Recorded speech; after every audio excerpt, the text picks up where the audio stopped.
그날 기차는 예정된 시간보다 12분 늦게 플랫폼을 떠났다. 익숙한 열차의 흔들림 속에서 나는 늘 그렇듯 창가 자리에 앉아 아무 말 없이 창밖을 바라보고 있었다. 오랜만에 혼자 여행이었다. 그리고 47회 만에 처음으로 누구에게도 말하지 못한 그날을 향한 여정이었다. 열차가 멈춘 어느 역에서 조용히 한 남자가 내 옆자리에 앉았다. 중년의 남자, 회색 트렌치코트, 검은 뿔테 안경, 그리고 주름진 손등 위로 스친 작은 흉터 하나. 우리는 몇 분 동안 아무 말도 없었다. 그저 나란히 앉아 출렁이는 논밭과 멀어지는 마을의 풍경을 같이 바라보았다. 여행 가세요? 그가 먼저 말을 걸었다. 나는 고개를 천천히 돌렸다. 그리고 짧게 대답했다. 네, 혼자서요. 그는 웃으며 고개를 끄덕였다. 저도 그렇습니다. 가끔 혼자가 더 사람을 편하게 하더군요. 나는 그 말에 이상하게 마음이 놓였다. 30년 전 나는 그날도 혼자였다. 그 외로운 병원 복도에서 작은 침대에 누워 아무도 오지 않는 문을 바라보며 나는 아이를 잃었다. 혹시 목포까지 가시는 건가요? 그의 질문에 나는 잠시 망설이다가 말했다. 네, 그쪽에 예전에 잠시 살았던 적이 있어요. 사실은 목포가 아니라 그 근처 작은 읍내였다. 하지만 그곳의 이름을 말하는 것만으로도 나는 아직 가슴이 아팠다. 그와의 대화는 기차가 1시간쯤 달리고 나서야 조금씩 풀어졌다. 이런 건 실례지만 나이가 어떻게 되세요? 나는 슬쩍 웃었다. 쉰을 앞두고 있어요. 그는 고개를 끄덕이며 말했다. 그럼 저보다 한두 살 아래시네요. 저는 53입니다. 잠시의 정적, 기차의 덜컹거리는 소리만이 우리 대화의 틈을 메우고 있었다. 열차가 큰 터널을 지나 갑자기 차 안이 어두워졌을 때 그는 조용히 말했다. 전 요즘 30년 전 기억을 하나씩 꺼내는 연습을 하고 있어요. 나는 그 말에 고개를 돌렸다. 왜요? 그는 창밖을 보며 웃었다. 누군가를 만나야 할지도 몰라서요. 그 사람이 아직 저를 기억하고 있다면 말이죠. 나는 그 순간 그가 단순한 여행자가 아니라는 걸 느꼈다. 그의 말투,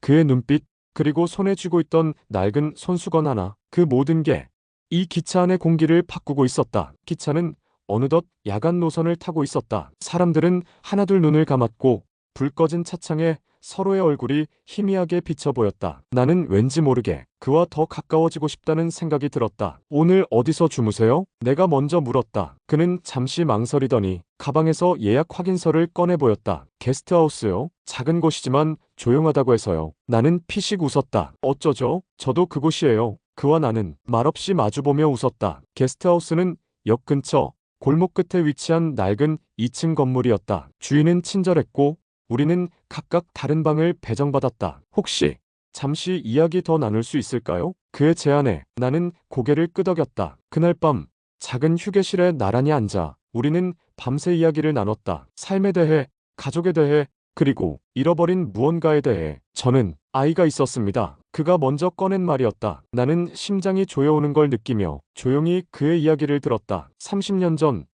서울중앙병원에서. 하지만 그 아이는 태어나자마자 사라졌어요. 나는 숨이 멎는 것 같았다. 사라졌다니요? 그는 눈을 감으며 말했다. 의사들은 유산이라고 했습니다. 하지만 전 아이를 직접 본 적이 있어요. 살아있었던 걸요. 눈을 뜨고 움찔거리던 그 작은 손가락을 내 두 눈으로 봤습니다. 내 손이 떨리기 시작했다. 그의 말, 그의 기억, 그의 30년 전 중앙병원이라는 말, 모든 것이 내가 잃어버렸다고 믿었던 내 아이의 기억과 겹쳐졌다. 혹시 내가 입을 열었다. 그날이 1993년 5월 28일이었나요? 그는 고개를 번쩍 들었다. 그걸 어떻게 아시죠? 그가 묻는 순간 내 입술이 덜덜 떨리기 시작했다. 공기의 온도도 밤의 고요함도 순간 사라지는 듯했다. 나는 한동안 말없이 그를 바라보기만 했다. 그리고 겨우 입을 열었다. 저도 그날 그 병원에 있었어요. 같은 병실에서 아이를 잃었습니다. 그의 눈이 커졌다. 설마 혹시 이름이? 나는 고개를 가로저었다. 그 아이는 이름도 갖지 못했어요. 출산 후 몇 분 만에 갑자기 심장이 멈췄다고 들었죠. 그의 입에서 숨소리가 빠르게 흘러나왔다. 그럼 우리 둘 다 같은 날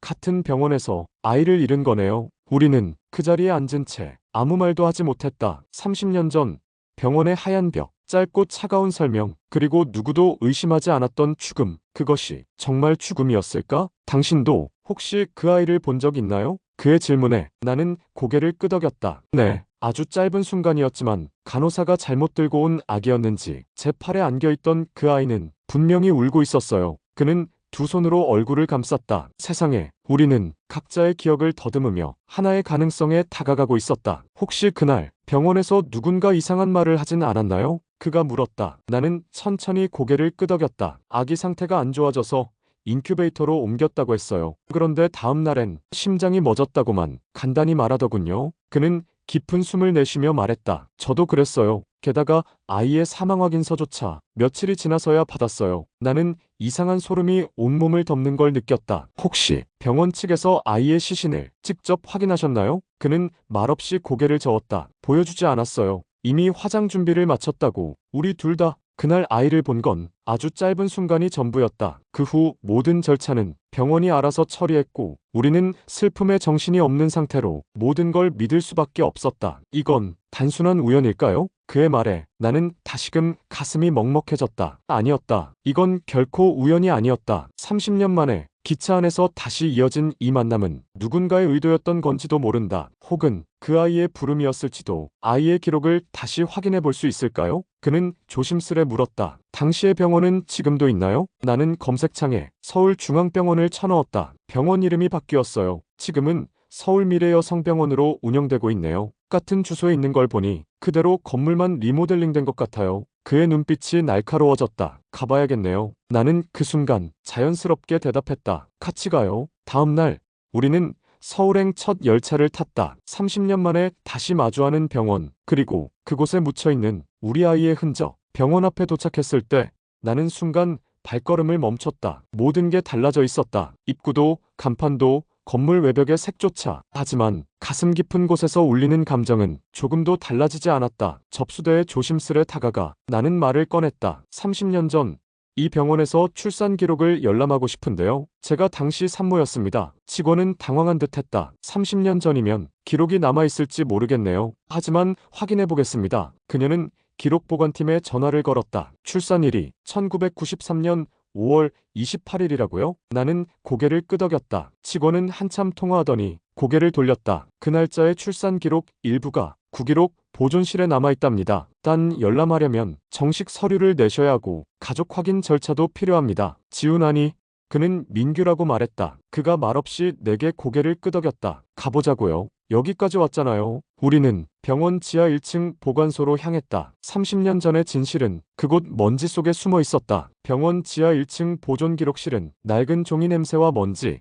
그리고 기억보다 오래된 공기로 가득했다. 직원은 장갑을 낀 손으로 회색 철제 캐비닛 하나를 가리켰다. 이 안에 1993년 출산 기록 일부가 있습니다. 정확한 이름과 날짜가 있어야 찾아드릴 수 있어요. 나는 두 손을 모은 채 숨을 깊이 들이켰다. 김선희, 1993년 5월 28일 오전 11시경 서울중앙병원 산부인과. 민규 역시 조심스럽게 말했다. 정확하진 않지만 제 아내 이름은 장지은이었고 같은 날 오후쯤 제왕절개 수술을 했습니다. 직원은 고개를 끄덕이고 파일을 들춰보기 시작했다. 우리는 말없이 기다렸다. 철제 서랍을 여는 소리, 페이지를 넘기는 소리, 그리고 잠시 멈칫하는 기척. 직원의 손이 멈췄다. 여기 두 분 다 계시네요. 나는 그 순간 눈을 감았다. 산모 김선희 씨 기록에 출산 직후 단순자연사로 처리된 아기 기록이 있고요. 장지은 씨는 미숙아 출산, 인큐베이터 이동 후 회복 중으로 되어 있습니다. 민규는 의아한 표정이었다. 제 아이가 살아있었다고요? 직원이 고개를 끄덕였다. 네, 여기 기록에는 24시간 관찰 후 상태 호전이라고 되어 있어요. 그 후 퇴원은 보호자 동의 하에 이루어졌다고. 그 말이 끝나자 민규가 자리에서 벌떡 일어났다. 하지만 우린 사망 통보를 받았어요. 장례도 사망 확인서도. 나는 손을 내밀어 그를 진정시켰다. 진짜 기록은 지금부터 시작이야. 그날 밤 우리는 서울의 작은 여관에 묵었다. 말없이 마주 앉아 커피만 시켜가던 그 밤 민규가 먼저 입을 열었다. 혹시 아이를 바꿨을 가능성 생각해 보셨어요? 나는 말없이 고개를 끄덕였다. 네, 그 아이가 병원에서 바뀌었거나 혹은 누군가에게 넘겨졌을지도 모른다고 생각했어요. 민규는 두 눈을 감았다. 내가 봤던 그 아이, 눈이 컸어요. 왼쪽 팔에 아주 작은 점이 있었죠. 그걸 아직도 기억하고 있어요. 나는 숨을 삼켰다. 저도 그런 점 봤어요. 정확히 같은 위치에 물방울처럼 생긴 점. 우리는 동시에 눈을 마주쳤다. 그 아이, 같은 아일까요? 다음 날 아침, 우리는 다시 병원 기록실을 찾았다. 직원은 우리가 확인하지 못한 퇴원 기록과 보호자 서명란을 보여주었다. 이게 지은 씨 퇴원 서명이에요? 민규는 고개를 저었다. 이 글씨체, 제 아내 것도 제 것도 아니에요. 직원은 곤란하다는 듯 말했다. 이 시절엔 서면으로만 확인했기 때문에 신분 확인이 허술했을 수 있어요. 나는 떨리는 손으로 기록을 넘겼다. 그리고 그 아래 작은 메모 하나를 발견했다. 신속 처리 요청, 사본 보관 생략. 간호사 장모 씨 확인. 나는 곧장 물었다. 장 씨, 지금도 이 병원에서 일하나요? 직원은 고개를 저었다. 장 간호사님은 2000년대 초반에 퇴사하신 걸로 알고 있어요. 지금은 아마 지방에 계시다고. 나는 민규를 바라보았다. 찾아야겠네요. 민규가 고개를 끄덕였다. 그 사람만이 우리가 찾는 아이의 진실을 알고 있을 거예요. 며칠 뒤 우리는 어렵게 장 간호사의 거처를 찾아냈다. 충청도 한 시골 마을. 그녀는 작은 약초방을 운영하고 있었다. 나는 문 앞에서 손을 모았다. 장 간호사님 되시죠? 그녀는 잠시 우리를 바라보았다. 그리고 낯빛이 하얗게 질렸다. 30년 전 그 병원에서 계셨던 분 맞으시죠? 나는 조심스럽게 말했다. 우리 당시 그 병원에서 아이를 잃은 사람들입니다. 그녀는 말없이 문을 열었다. 들어오세요. 이제는 말해야겠군요. 방 안 공기는 의외로 따뜻했다. 하지만 그보다 먼저 느껴진 건 장 간호사의 굳은 얼굴이었다. 그녀는 우리를 부엌 쪽 작은 탁자에 앉히고 말없이 물 한 잔씩을 내주었다. 나는 손에 쥔 컵이 식기도 전에 조심스럽게 입을 열었다. 저희는 1993년 5월 28일 서울중앙병원 산부인과에서 아이를 잃었다고 들었습니다. 장 간호사는 한참 동안 아무 말이 없었다. 그저 창밖을 바라보다가 작게 한숨을 내쉬며 말했다. 30년이 지났네요. 그녀는 묵직한 목소리로 이야기를 시작했다. 그해 봄, 병원에는 이상한 분위기가 돌기 시작했어요. 재단이 바뀌었고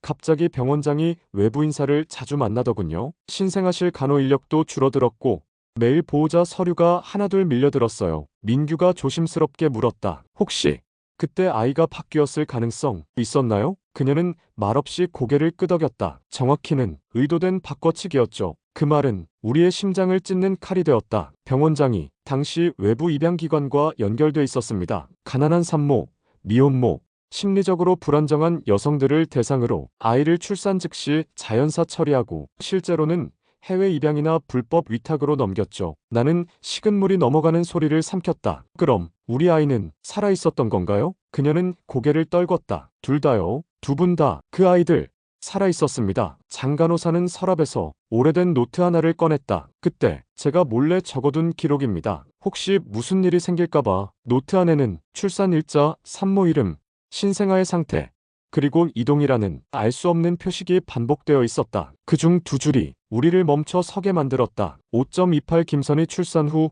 3분 내 울음, 생존, 이후 사망 처리 이동. 5.28 장지은 미수가 생존, 보호자 미동의 이동. 민규가 이를 악물었다. 그럼 그 이동이란 아이를 넘겼다는 뜻이군요. 제가 본 그 아이는 제 아들이 맞습니다. 민규가 말했다. 팔에 작은 점이 있었고 생후 몇 분 동안 울었어요. 눈이 맑고 입꼬리가 살짝 올라간. 나는 갑자기 눈물이 쏟아질 것 같았다. 저도 봤어요. 간호사가 다시 확인하겠다며 아이를 데려갔지만 그 아이는 정말 살아있었어요. 장 간호사는 눈을 감았다. 전 둘 다 기억합니다. 팔에 점 있는 남자아이, 그리고 미숙아로 태어난 여자아이. 우리는 숨을 죽인 채 장 간호사의 다음 말을 기다렸다. 둘 다 한 달 후 이름도 없이 지방 보호기관을 통해 타 병원으로 이송됐어요. 그 아이들 지금은 어디에 있죠? 내가 물었다. 그녀는 고개를 천천히 저었다. 그 이후는 병원에서도 기록을 남기지 않았습니다. 민규가 이를 악물었다. 그 병원장이 지금도 살아있나요? 아니요.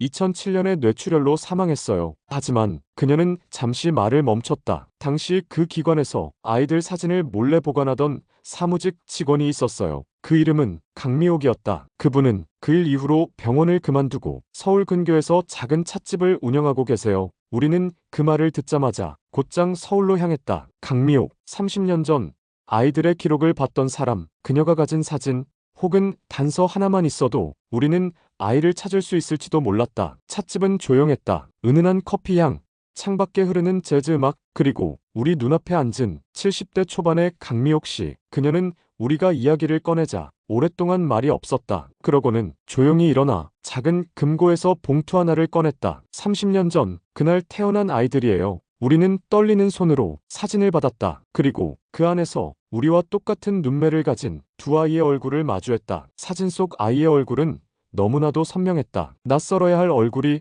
어째서인지 익숙했다. 나는 사진을 쥔 손을 떨며 입술을 꽉 깨물었다. 아이의 눈매, 입꼬리, 심지어 귀의 생김새까지. 사진 속 그 아이는 내가 거울을 볼 때마다 마주했던 내 얼굴의 복사판처럼 느껴졌다. 이 사진 어떻게 보관하고 계셨던 거예요? 민규가 떨리는 목소리로 물었다. 강미옥 씨는 천천히 입을 열었다. 당시 병원에서는 아이를 외부로 위탁하거나 기관으로 보낼 때 신원 확인을 위해 얼굴 사진을 찍었어요. 그녀는 말없이 손에 쥐고 있던 작은 메모를 펼쳐 보였다. 여기 아이들 번호가 있어요. 공식 신원은 없지만 입양기관 쪽으로 넘기기 전 병원에서 부여한 코드였죠. 나는 메모 속 두 개의 일련 번호를 바라보았다. 해시태그 28만 593-A, 해시태그 28만 593-B, 5월 28일, 그리고 같은 날에 태어난 서로 다른 두 아이. 혹시 이 아이들이 그 뒤 어디로 보내졌는지 아시나요? 민규의 질문에 강미옥 씨는 고개를 천천히 저었다. 입양 절차는 병원장이 직접 관리했어요. 그땐 기록도 디지털이 아니라 일부는 수기로만 남겼고 기관들이 폐쇄되면서 많은 자료가 사라졌죠. 나는 숨이 멎을 것 같은 답답함에 양손을 무릎에 얹고 깊게 숨을 들이마셨다. 하지만 그녀는 곧 작은 희망을 던졌다. 하지만 그때 기관 중 한 곳, 성원원이라고 있었어요. 서울 근교 작은 보육시설이었는데 그곳 원장이 입양된 아이들의 이름을 손으로 다 써서 정리해뒀다고 들었습니다. 그 말은 지푸라기라도 잡고 싶은 우리에게 한 줄기 빛이었다. 우리는 즉시 성원원의 존재를 확인했다. 지금은 폐원된 상태였지만 그 기록을 관리했던 원장이 자신의 딸과 함께 경기도 남양주시 외곽에서 작은 양로원을 운영 중이라는 사실을 찾아냈다. 며칠 후 우리는 그 양로원 앞에 서 있었다. 작은 건물, 조용한 마당, 그리고 시간이 멈춘 듯한 분위기. 우리를 맞은 건 70대 후반의 여성 박정희 원장님이었다. 입양 기록을 찾는 분들이 이따금 다녀가긴 했어요.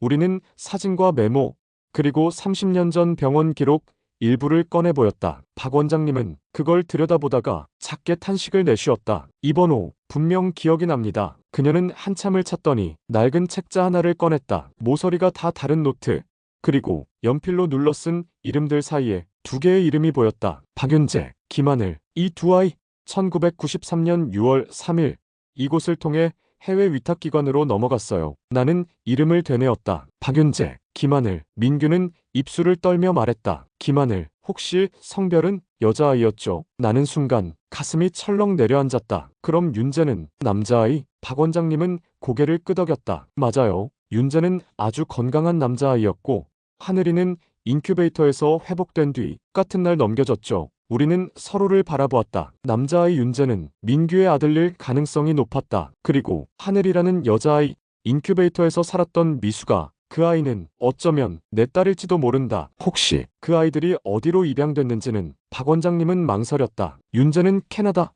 하늘이는 국내 위탁 후 이듬해 대구 지역의 한 가정에 입양됐어요. 그녀는 작게 덧붙였다. 그 아이들 찾고 계신 거죠? 나는 고개를 끄덕였다. 그 아이들이 지금 어디서 어떻게 살고 있는지 확인하고 싶어요. 부탁드립니다. 박 원장님은 우리에게 복사된 입양 기록 한 부씩을 내주며 연락처와 전입 전출 이력 확인이 가능한 주소지를 제공해 주었다. 그리고 우리의 손엔 오래도록 기다려온 단서 하나가 놓였다. 민규는 조심스럽게 말했다. 윤재를 찾아야겠네요. 나는 숨을 깊이 들이마셨다. 그리고 하늘이도요. 윤재와 하늘, 두 이름이 우리 앞에 선명하게 놓인 순간부터 시간이 이상하게 흐르기 시작했다. 기억은 과거에 멈춰 있었지만 우리의 시계는 그제야 진짜 앞으로 움직이기 시작한 것 같았다. 민규는 캐나다 입양 추적 기관에 연락을 취했고 나는 대구 가족복지센터를 통해 김하늘이라는 이름의 입양인 정보 요청을 넣었다. 물론 정보보호법이라는 벽은 높았다. 입양인의 개인정보는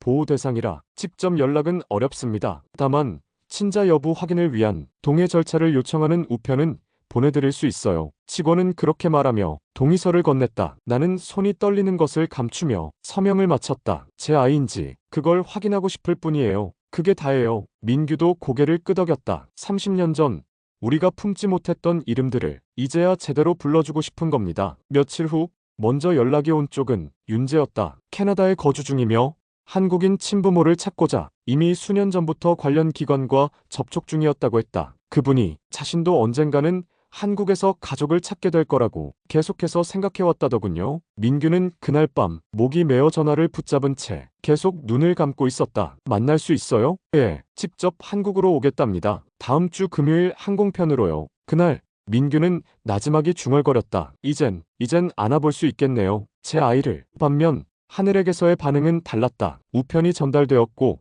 연락을 원할 경우 회신하라는 안내도 함께 보냈지만 며칠이 지나도 답이 없었다. 혹시나 하는 마음에 복지센터를 통해 간접적으로 연락을 시도했지만 돌아온 건 짧은 한마디였다. 저는 부모 없이 자라온 제 삶을 굳이 다시 들추고 싶지 않아요. 나는 편지를 쥔 채 한참을 앉아 있었다. 눈물이 나오지 않았다. 대신 마음 깊숙한 곳에서 어쩌면 이럴 수도 있다는 걸 이미 알고 있었다는 쓸쓸함이 올라왔다. 괜찮아요. 나는 민규에게 말했다. 하늘이가 행복하게 살아왔으면 그걸로 됐어요. 민규는 말없이 고개를 끄덕였다. 혹시 모르잖아요. 시간이 더 지나면 그 아이가 마음을 바꿀지도요. 나는 작게 미소를 지으며 그의 손을 잡았다. 우린 지금 해낼 수 있는 걸 다 하고 있는 거예요. 윤재가 한국에 도착한 날 하늘은 이상하게도 SNS 계정을 닫았다. 그녀가 직접 보낸 것도 누군가 시킨 것도 아니었다. 하지만 마치 멀리서 우리를 지켜보고 있던 사람처럼 스스로 사라졌다. 윤재는 키가 크고 미소가 따뜻한 청년이었다. 입국장에 들어서는 순간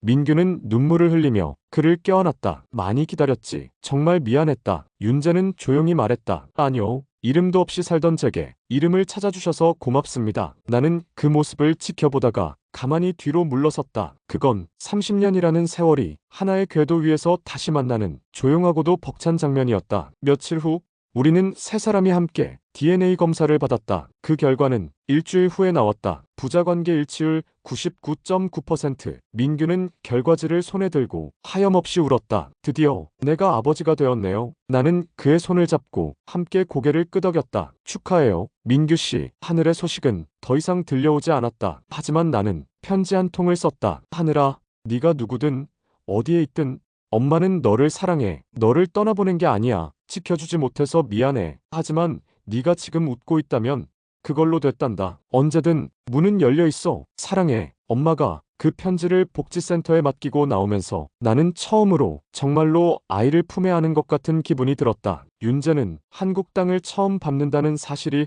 믿기지 않을 정도로 자신의 뿌리를 조용히 받아들이고 있었다. 처음엔 조금 경계하던 눈빛도 서툴지만 또렷한 한국어 속에서 민규를 아버지라 부르기 시작하면서 조금씩 풀려나기 시작했다. 아버지, 여기 있는 이 찻집 제일 마음에 들어요. 그는 어느 날 민규와 함께 작은 카페에 앉아 햇살을 받으며 커피를 마시며 말했다. 왜? 캐나다에선 이런 따뜻한 느낌이 별로 없었어요. 뭔가 시간이 천천히 가는 것 같달까요? 민규는 그 말에 한참을 말없이 고개만 끄덕였다. 그리고 조심스럽게 입을 열었다. 윤재야, 내가 널 떠나보낸 게 아니야. 그땐 정말 어떻게든 지키고 싶었는데 그럴 수 없었어. 윤재는 그 말에 고개를 숙였다가 잠시 후 조용히 손을 내밀었다. 이제 돌아왔잖아요. 그러면 된 거죠. 나는 그 장면을 멀리서 바라보며 마음속 깊은 곳에서 묵직한 울림을 느꼈다. 잃어버린 시간이 어쩌면 가장 단단한 유대가 되어 이들을 묶어주고 있는 건 아닐까? 윤재가 처음 민규를 아버지라고 부른 날 나는 혼자 방 안에서 하늘에게 쓴 편지를 다시 꺼내 읽었다. 그리고 조용히 혼잣말을 했다. 하늘아, 너도 어디선가 웃고 있니? 윤재는 민규와 함께 며칠을 지내며 하루하루를 익숙해지려 애썼다. 한국의 음식, 거리의 소리, 사람들의 빠른 말투, 그리고 어머니의 부재, 이름도 모르는 엄마를 그동안 많이 상상했어요. 그는 어느 날 나를 향해 조용히 말했다. 한 번은 제 생일마다 낯선 이름으로 카드를 보내는 사람이 있었어요. 편지엔 항상 윤재야, 생일 축하해. 네가 어디에 있든 엄마는 너를 사랑한단다 라고 써 있었죠. 나는 순간 숨을 멈췄다. 그 카드는 아직도 있어요? 그는 고개를 끄덕였다. 예, 전부 간직하고 있어요. 정확히 6통. 나는 마음속에 문득 스쳐간 생각 하나를 붙잡았다. 혹시 병원에서 누군가가 그 아이의 존재를 알고 있었던 건 아닐까? 그리고 그 누군가는 아이의 인생 속 지워진 이름을 조용히 지키고 있었던 건 아닐까? 윤재와 민규는 한 달 넘게 함께 시간을 보냈다. 함께 영화도 보고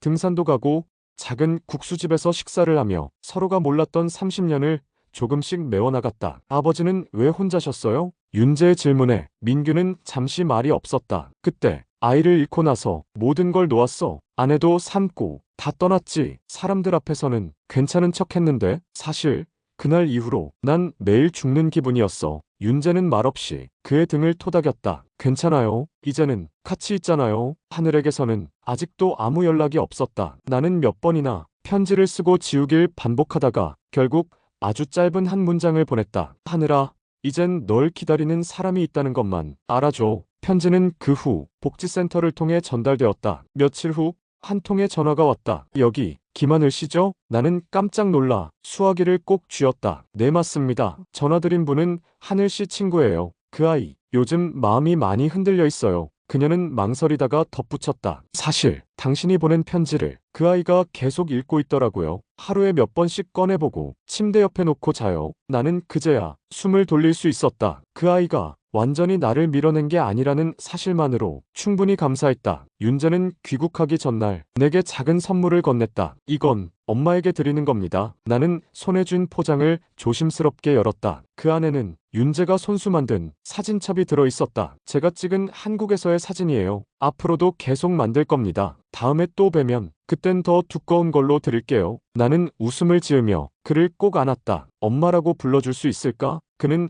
말없이 고개를 끄덕였다. 그리고 조용히 한마디를 꺼냈다. 엄마, 고마워요. 살아있어서. 윤재가 캐나다로 돌아간 날 인천공항은 유난히도 밝은 햇살로 가득했다. 이별의 공기는 늘 무겁기 마련이지만 그날은 어딘지 모르게 따뜻했다. 민규는 말없이 윤재의 어깨를 감싸 안았고 윤재는 고개를 숙인 채 그 품에 안겨 조용히 말했다. 이젠 기다리게 하지 않을게요. 나는 뒷모습으로 점점 멀어져가는 윤재를 바라보며 이제야 정말 누군가를 보낸다는 것이 어떤 의미인지 알 것 같았다. 보낸다는 건 있는 것이 아니라 언제든 돌아올 수 있는 문을 열어두는 것이란 걸 말이다. 윤재가 떠난 지 일주일째 되는 날 하늘의 친구에게서 짧은 메시지가 도착했다. 그 아이가 당신 편지를 다시 쓰고 있어요. 이번엔 자기 손으로요. 그 문장은 짧았지만 나에게는 거대한 변화처럼 느껴졌다. 하늘이가 스스로 펜을 들고 스스로 마음을 옮긴다는 것, 그건 기적에 가까운 일이었다. 그리고 그로부터 3일 뒤 진짜 편지 한 통이 우편함에 도착했다. 하늘의 글씨는 조심스럽고 또렷했다. 무엇보다 마치 속삭이듯 나를 향해 천천히 말을 걸고 있었다. 엄마, 이 단어를 쓰는데 30년이 걸렸어요. 솔직히 처음 편지를 받고 무서웠어요. 왜 이제야 나타났느냐고, 내가 얼마나 외로웠는지를 묻고 싶었어요. 그런데 이상하게 당신의 편지를 읽고 또 읽다 보니 그 속엔 원망이 아니라 기다림이 있다는 걸 알게 됐어요. 그래서 한 번쯤은 만나보고 싶어졌어요. 나는 편지를 쥔 손이 자신도 모르게 덜덜 떨리고 있음을 느꼈다. 오랜 시간이 지나도 그 한 줄이 가슴을 쿡 찔렀다. 엄마, 그 단어 하나가 그 어떤 말보다 더 나를 무너지게 만들었다. 하늘이가 만나보고 싶대요. 민규는 그 말을 듣고 잠시 말을 잃었다가 조용히 미소 지었다. 그럼 이제 우리가 할 차례네. 무슨 차예요? 오랜 시간 멀어졌던 걸 천천히 가까이 데려오는 차례. 가족이란 건 사랑만으로 되는 게 아니라 시간도 필요하니까. 나는 그의 말에 고개를 끄덕이며 말했다. 맞아요.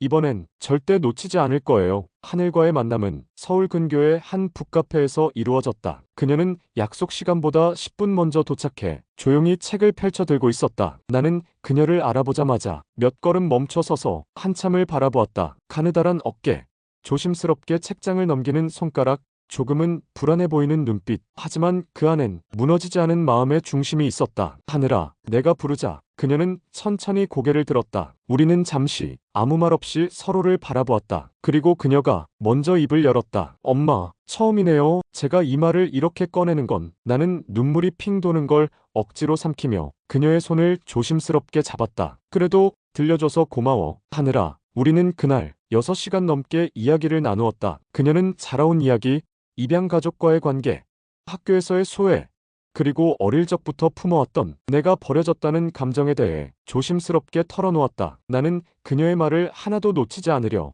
귀를 세우고 가슴으로 들었다. 그리고 조심스럽게 말했다. 하늘아, 넌 절대 버려진 게 아니야. 그 누구보다 소중해서 세상이 널 더 아프게 하지 않도록 숨기듯 떠나보냈던 거야. 엄마가 미안해. 정말 미안해. 하늘은 아무 말 없이 고개를 숙인 채 내 손을 꼭 쥐었다. 그 손끝에서 나는 따뜻한 온기를 느꼈다. 그날 이후 우리는 일주일에 한 번씩 편지를 주고받기 시작했다. 하늘은 여전히 조심스러웠지만 조금씩 마음을 열어갔다. 편지의 끝에는 항상 이렇게 쓰여 있었다. 다음 주에 또 봐요, 엄마. 그 단어 하나에 나는 매일 눈물 짓고 다시 힘을 얻었다. 그리고 윤재가 다시 한국을 찾았다. 그는 하늘을 직접 만나고 싶어 했고, 하늘도 마침내 괜찮아요, 만나볼게요 라고 답했다. 그날 나는 처음으로 두 아이를 한자리에 앉혀 가족 사진을 찍었다. 조금은 어색한 웃음, 하지만 진심이 담긴 눈빛, 그 순간이 나에게는 세상의 어떤 사진보다 소중한 장면이었다. 그날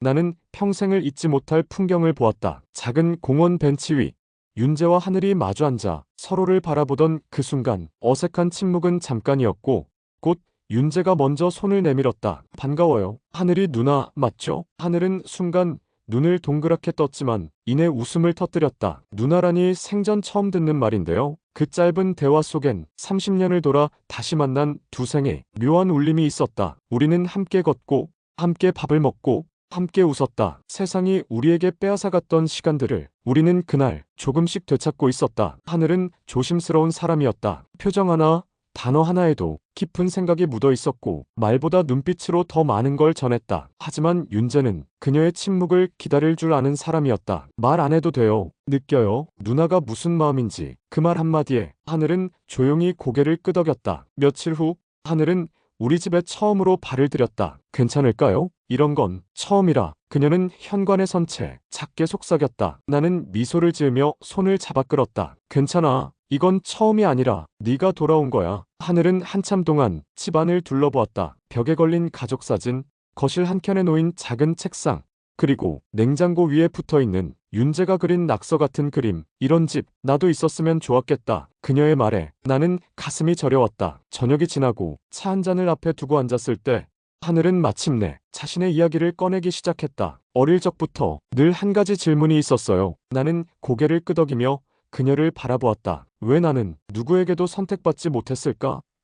그녀의 목소리는 담담했지만 그 속엔 지워지지 않는 상처의 그림자가 묻어 있었다. 입양 과정에서 나는 늘 불편한 존재였어요. 사랑받기 위해 노력했고 말을 잘 듣고 눈치를 봤죠. 그런데도 항상 네가 와서 이 집이 무너졌다는 말을 들었어요. 나는 그녀의 손을 잡고 조용히 말했다. 그게 내 잘못이 아니야. 사랑받지 못했던 건 사랑을 줄 몰랐던 사람들의 책임이야. 그날 밤 하늘은 내 방 책상 위에 무언가를 조심스럽게 꺼내놓고 갔다. 다음 날 나는 그것을 발견했다. 그건 그녀가 직접 쓴 노트 한 권이었다. 노트 속엔 그녀가 살아온 시간들이 짧은 단어들과 그림, 그리고 접힌 페이지 속 감정들로 가득했다. 5살, 처음으로 엄마란 말을 꺼냈다가 뺨을 맞음. 11살, 생일날 아무도 기억 못함. 17, 처음으로 가출, 처음으로 혼자 밤하늘 봄. 28, 죽고 싶었지만 우체통에 날 위한 편지가 와 있었다. 나는 울었다. 조용히, 오래도록. 그리고 노트의 마지막 장에 적힌 문장을 본 순간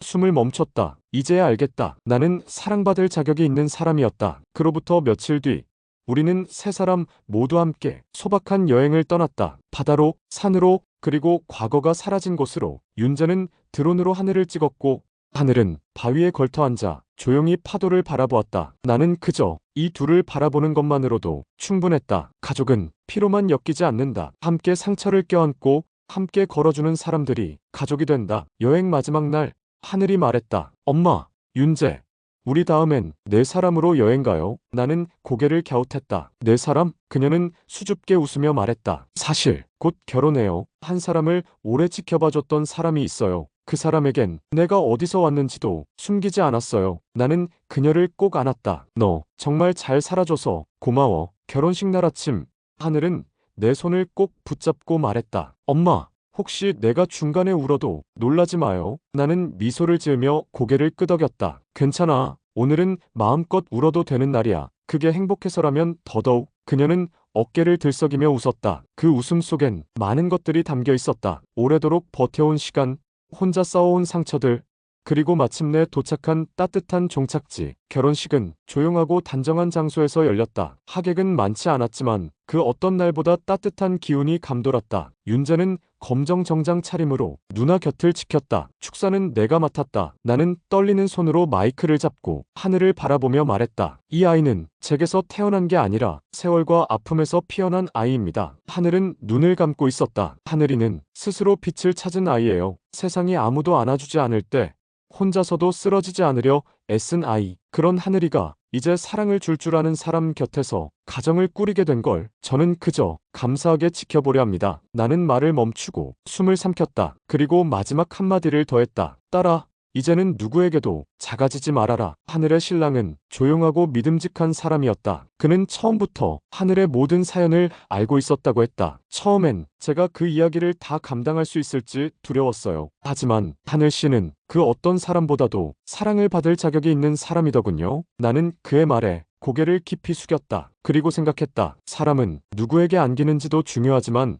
그 품이 어떤 마음으로 열려있느냐가 더 중요하다는 걸. 결혼식이 끝난 후 조촐한 식사 자리에서 윤재는 조용히 와서 내 옆에 앉았다. 엄마, 누나 정말 행복해 보였죠? 나는 고개를 끄덕이며 작게 말했다. 응, 정말 많이. 이제야 웃는 것 같았어. 윤재는 잠시 뜸을 들이다가 주머니에서 낡은 메모지를 꺼냈다. 이거 엄마한테 드리려고요. 나는 메모지를 받아 펼쳤다. 거기엔 그가 캐나다에서 입양 이후 처음으로 자기가 직접 쓴 한국어가 적혀 있었다. 엄마, 그날 기차에서 만난 사람 당신이어서 다행이에요. 나는 순간 숨이 멎는 듯한 울림을 느꼈다. 그날 기차에서 만난 사람. 그 문장은 30년 전의 고리를 조용히 마무리하는 열쇠처럼 느껴졌다. 며칠 뒤 하늘과 윤재 그리고 나 우리는 셋이서 작은 여행을 떠났다. 이번엔 처음으로 하늘이 제안한 여행이었다. 엄마, 처음 기차 탔던 그 노선 같이 가보고 싶어요. 그날 우리는 같은 좌석에 앉았다. 창밖 풍경은 많이 달라졌지만 우리 셋이 함께 바라보는 마음은 하나도 다르지 않았다. 민규는 이번 여행엔 함께하지 않았다. 이번엔 너희 셋이가. 그날의 시작이 셋이었으니까. 그 말엔 많은 것을 품은 따뜻한 배려가 담겨 있었다. 기차가 출발하고 조금 후 하늘이 조용히 입을 열었다. 엄마, 저 사실 처음 편지 받았을 때 거절하려고 했었어요. 나는 고개를 끄덕이며 그녀의 말을 기다렸다. 그런데 신기하게도 편지 봉투에서 장미향이 났어요. 어릴 때 유치원에서 엄마랑 장미꽃 그린 기억이 문득 떠오르더라고요. 나는 눈을 동그랗게 떴다. 그때 편지 봉투 안에 작은 장미 스티커 붙였던 거 기억나니? 하늘은 웃었다. 그 향이 기억을 깨운 것 같아요. 그때부터 다시 믿어보기로 했어요. 엄마가 날 버린 게 아니라 돌아오고 싶었구나.